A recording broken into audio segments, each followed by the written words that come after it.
चलिए तो आज हम बनाएंगे कोल्हापुरी मिसळ रेसिपी। इसे भी आप ऐसे ही ट्राई करें। बरसात के दिनों में स्पाइसी खाने बहुत ही अच्छा लगता है, तो आप भी इसे ट्राई करें।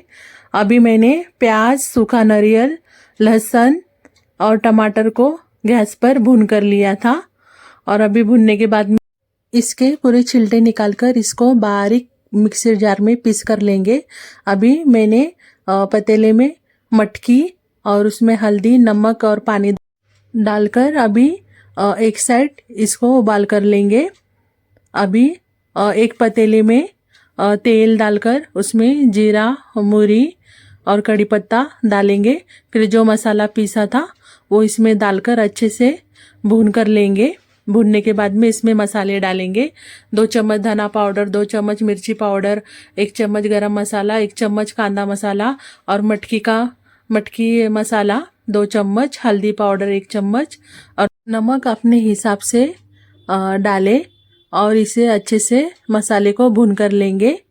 अच्छे से भूनेंगे, 5 मिनट तक भूनेंगे। भूनने के बाद में फिर अभी इसमें तेल छूट गया है मसाले को इसी तरह से, और जो मटके हमने उबाल कर रखे थे वो अभी इसमें डालेंगे।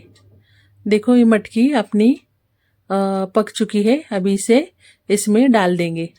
डालने के बाद में इसमें थोड़ा सा मटकी का पानी डालेंगे और पानी डालकर ये भी अच्छे से मटकी और मसाला अच्छे से भून कर लेंगे। भूनने के बाद में मैं आपको ये पूछना चाहती हूँ, क्या ये रेसिपी अभी तक किसने ट्राई करे? मुझे कमेंट बॉक्स में बताइए, और किस किस को ये पसंद आती है ये भी बताइए। अभी देखो अपने ये जो मसाला था ये भून कर हो गया है। अभी देखो इसको कितनी तरी आई है, ऐसी ही तरी आना चाहिए। अभी इसमें अपने हिसाब से पानी डालिए।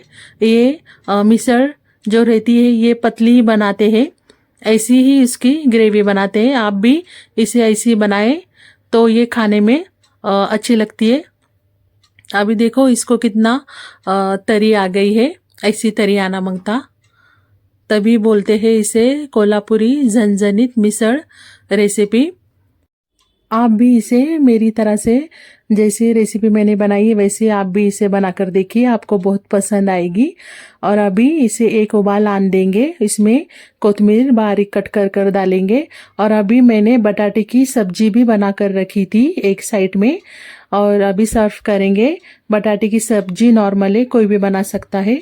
अभी बटाटे की सब्जी डालेंगे और मटकी जो उबालेली थी वो मैंने थोड़ी सी रख दी थी, सूखी मटकी। अब इसमें सूखी मटकी डालेंगे और अभी मिसळ डालेंगे।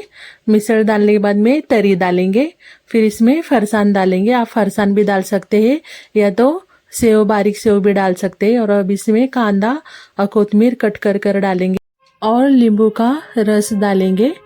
और ये अपनी रेसिपी रेडी हो चुकी है। आपको अगर ये पसंद आई है रेसिपी तो आकिब किचन को सब्सक्राइब और वीडियो को लाइक कीजिए। और मेरी रेसिपी कैसी है